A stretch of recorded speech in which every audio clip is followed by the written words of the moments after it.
Saudara-saudariku yang terkasih, kita semua sudah tahu bahwa dalam hidup ini semuanya ada pasangan-pasangannya. Ada laki-laki, ada perempuan, ada siang, ada malam, ada terang, ada gelap, ada bahagia, ada kesedihan, ada saat senang, ada saat susah. Ada kalanya kita di atas, ada kalanya kita di bawah. Ada kalanya hidup kita enak, tapi ada kalanya jadi tidak enak. Saudara-saudaraku yang terkasih, sepanjang kehidupan ini, selama kita hidup, pasti kita akan ada di posisi di atas atau di bawah. Pasti ada tawa, tapi juga ada air mata. Pasti kita pernah merasa berhasil banget, tapi ada kalanya juga pasti kita merasakan sebuah kegagalan. Saudaraku, itulah yang namanya dinamika kehidupan. Makanya ada jungkir balik. Apakah Anda pernah atau bahkan sedang saat ini hidup Anda merasa jungkir balik, Romo? Di balik kata jungkir balik itu sebetulnya ada sebuah harapan. Orang yang hidupnya jungkir balik pasti sedang menderita, pasti sedang seret rezekinya, pasti sedang banyak menangis dalam doa-doanya. Jungkir balik, Romo, hidup saya.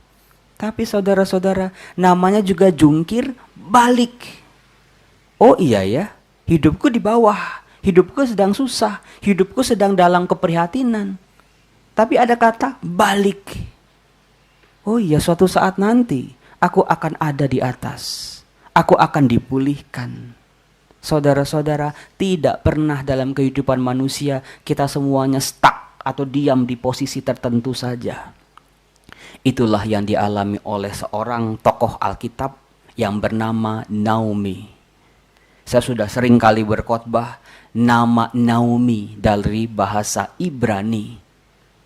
Kalau akhirnya I itu artinya aku, milikku. Naomi artinya manisku, sayangku, my baby, my honey. Bisa dibayangin seseorang yang namanya seperti itu, bagaimana kualitas hidupnya, bagaimana kehidupannya. Dia punya suami, dia punya anak 2 laki-laki, hidupnya mapan sebagai bangsa pilihan. Tetapi sama seperti kita, seorang Naomi sekalipun hidupnya jungkir balik ketika kebahagiaannya satu persatu terambil dari dirinya tanpa dia punya kuasa apa-apa. Ketika suaminya meninggal, dipanggil oleh Tuhan, apakah dia bisa merebutnya kembali? Tidak. Ketika anak-anaknya satu persatu meninggal, apakah dia bisa ambil itu kembali? Tidak. Ada kalanya, ada begitu banyak kehidupan kita yang kita tidak punya kuasa, dan itu mendatangkan kehancuran dan kesedihan. Air mata, ratap tangis.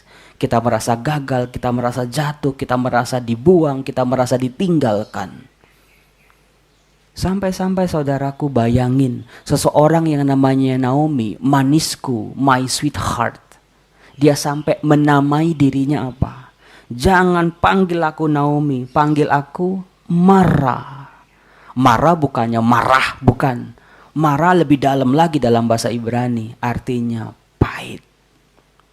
Sebab Tuhan sudah banyak mendatangkan kepahitan dalam hidupku. Bayangin saudara-saudara, itu jungkir balik, itu dinamika kehidupan. Ketika kebahagiaan kita terenggut dari hidup kita dan kita tidak bisa berbuat apa-apa. Apakah Anda pernah di posisi seperti itu? Romo gak jauh-jauh, sekarang lagi begitu, Romo. Nah, problemnya atau bukan problemnya, solusinya. Naomi dalam bacaan hari ini kita tahu, pribadi ini adalah pribadi yang tidak menyerah dengan kehidupannya. Meskipun seolah-olah dia menyerah, tetapi sebetulnya dia tidak menyerah. Ketika semua kebahagiaannya hancur lebur, terenggut dari hidupnya, dia mau pulang ke tanah Israel. Lalu sebagaimana kita tahu, menantu perempuannya mau ikut. Dia berkata apa? Jangan ikuti aku anak-anakku. Hidupku sudah pahit. Kalau kamu ikut aku nanti hidupmu makin pahit. Cukup aku aja yang pahit, kamu jangan. Silakan nikah lagi, silakan bahagia lagi. Buat saya, kualitas iman yang seperti itu luar biasa. Banyak dari kita, hidup kita pahit. Hidup Anda juga harus ikut-ikutan pahit. Saya sedang susah. Saya nggak akan senang ketika lihat tetangga-tetangga saya, teman-teman saya senang. Saya sedang gagal. Saya akan meradang kalau lihat teman-teman saya berhasil. Tapi Naomi enggak. Aku saja yang pahit, kamu jangan. Tapi kita lihat kesetiaan Ruth menemani Naomi, kesetiaan Naomi berbagi kasih dengan Ruth, akhirnya orang takwa ini diberkati Tuhan.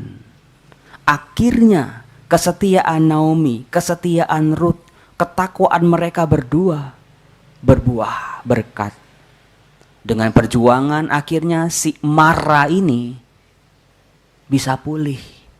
Bayangin ketika si Naomi sama Ruth masuk ke daerah Israel, tetangga-tetangga mereka yang dulu, yang melihat taunya mereka itu bahagia, happy, nyindir, nyinyir. Bukankah itu Naomi? Itu sindiran. Oh kayak gini toh, oh jatuh toh, oh terpuruk toh, syukurin. Makanya sampai si Naomi bilang, panggil aku Mara. Tetapi tadi dalam bacaan pertama, kesetiaan, ketakwaan, rasa percaya pada Tuhan akhirnya mampu menutup mulut-mulut nyinyir para tetangga. Merubah ucapan-ucapan mereka. Tadi dikatakan dalam bacaan pertama, si tetangga-tetangganya ngomong, terpujilah Tuhan yang telah rela menolong engkau pada hari ini dengan seorang penebus dan lain sebagainya. Saudara-saudara, kalau hidup kita berat, kita difitnah sama orang, kita dijahatin sama orang, kita terpuruk, gagal, jatuh.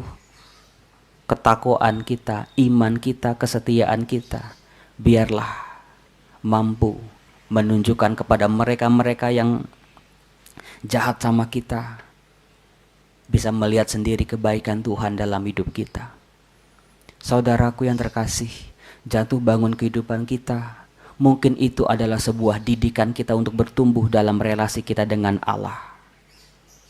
Kalau orang gak mengalami jatuh bangun, hidupnya stuck, hidupnya berhenti.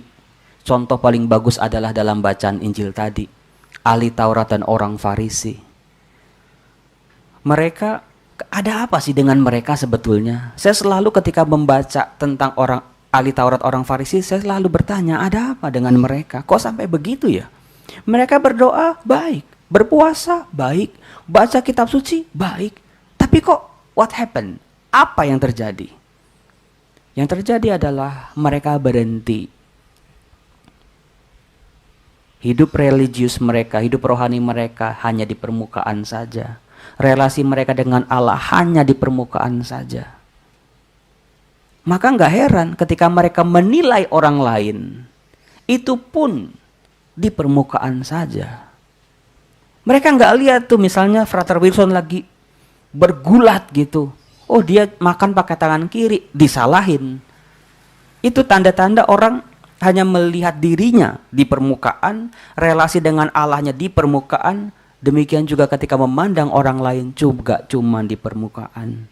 Problemnya adalah tidak mendalam. Saudara-saudaraku yang terkasih, mari di masa-masa seperti ini, saya percaya kok setiap kesulitan dalam hidup kita pasti ada maksudnya.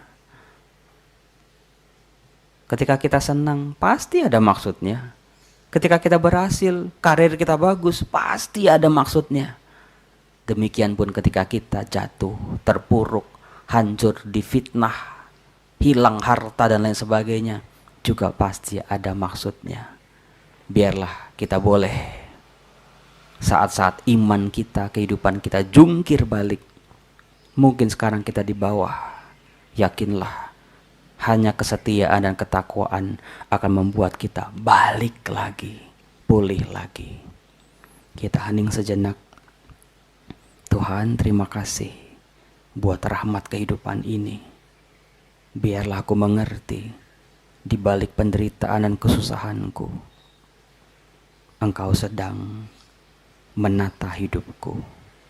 Kemuliaan kepada Bapa dan Putra dan Roh Kudus, seperti pada permulaan, sekarang, selalu, dan sepanjang segala abad. Amin.